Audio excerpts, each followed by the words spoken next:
ये है दिल्ली दर्पण। तो दिल्ली में कोरोना के केसेस तो कम हो रहे हैं। जैसे जैसे दूसरा वेव अब नीचे आ रहा है, दिल्ली में कोरोना के केसेस भी कम हो रहे हैं, डेथ्स भी कम हो रही हैं, साथ साथ हॉस्पिटल्स के ऊपर भी प्रेशर कम हुआ है। दूसरी तरफ दिल्ली सरकार बहुत तेज़ी से और बहुत सफलता से वैक्सीनेशन का प्रोग्राम चला रही है।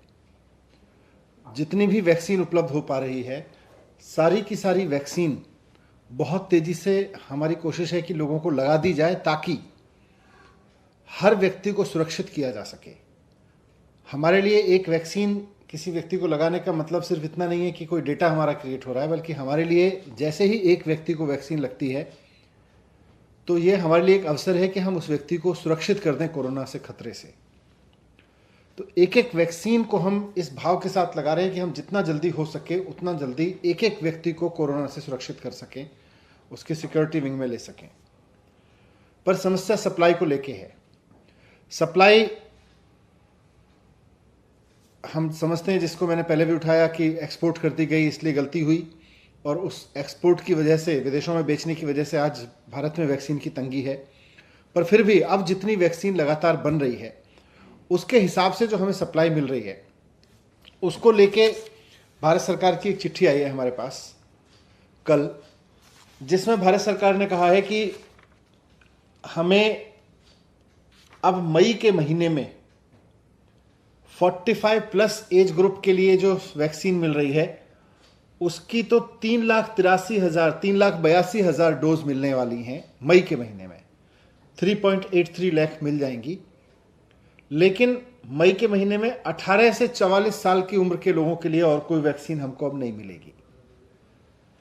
तो हमने केंद्र सरकार से रिक्वेस्ट किया है कि दिल्ली सरकार ने 45 वर्ष से ऊपर के लोगों के लिए भी वैक्सीन का प्रोग्राम बहुत तेजी से चलाया है, और 45 वर्ष से नीचे के लोगों के लिए भी वैक्सीन का प्रोग्राम बहुत तेजी से चलाया है।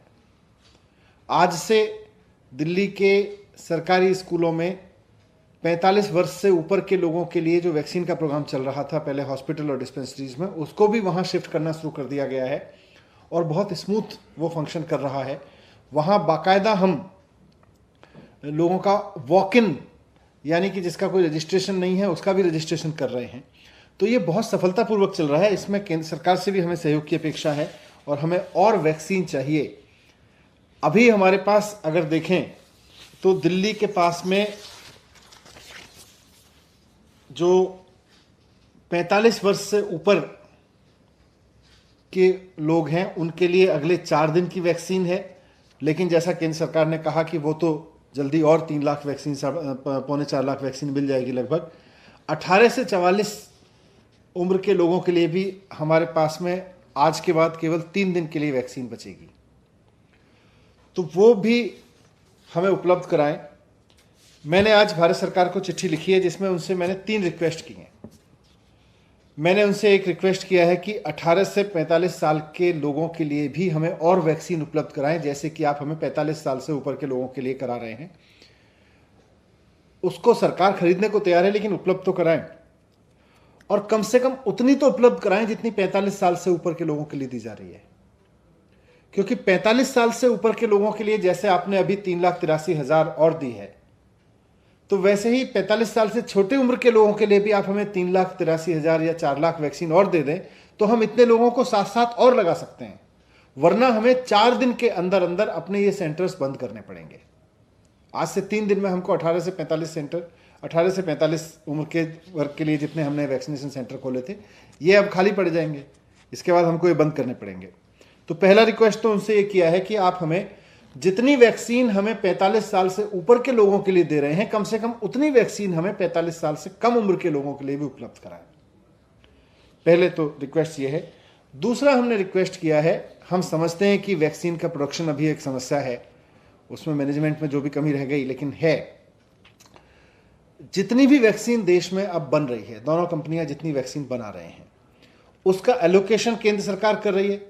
50% लेके 45 ईयर्स के लिए अपने आप देती है और 50% कहती है राज्य सरकार खरीद ले।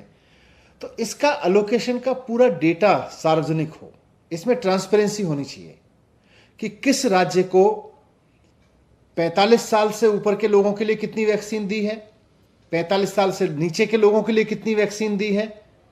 वो एलोकेशन का डेटा ट्रांसपेरेंट होना चाहिए। और इसमें भी क्योंकि अभी दिल्ली के लिए सरकारी सिस्टम में कितनी जा रही है और प्राइवेट में कितनी जा रही है, ये भी जानना जरूरी है।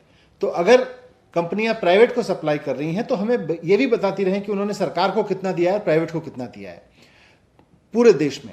तो ये पूरे देश का ये डेटा सार्वजनिक रहे, किस राज्य को कितनी वैक्सीन मिल रही है, उसमें से कितनी सरकारी सिस्टम को मिल रही है, कितनी प्राइवेट सिस्टम को मिल रही है, ये सार्वजनिक होना बहुत ज़रूरी है। इसमें ट्रांसपेरेंसी होना बहुत ज़रूरी है। जिस तरह से ऑक्सीजन के एलोकेशन को लेकर केंद्र सरकार ने ट्रांसपेरेंसी बरती और हर एक राज्य का डेटा हर एक राज्य को पता है कि उसके हिस्से में इतनी ऑक्सीजन आई या आ रही है, वैसे ही सब राज्यों का वैक्सीन डिस्ट्रीब्यूशन का डेटा भी, अलॉटमेंट का डेटा भी पूरा होना चाहिए, ट्रांसपेरेंट होना चाहिए। और तीसरी चीज़ हमने उनसे रिक्वेस्ट किया है कि जिस तरह से आपने हमें चिट्ठी लिख के ये बताया है कि मई के महीने में हम आपको 45 ईयर की इतनी वैक्सीन देंगे, तो उसी तरह से जून और जुलाई का भी बता दें, ताकि हम फिर अपना पूरा प्रोग्राम, अपना पूरा सिस्टम उसी हिसाब से बना लें, हम अपनी पूरी योजना इसके हिसाब से बना लें कि हम मई के साथ साथ जून और जुलाई में भी कितने लोगों को और किस तरह के कितने सेंटर्स खोलने की जरूरत पड़ेगी, कितने सेंटर्स हम चलाएंगे, ये सब हम अपना प्रोग्राम बना के रखें। तो ये तीनों रिक्वेस्ट मैंने उनसे की हैं।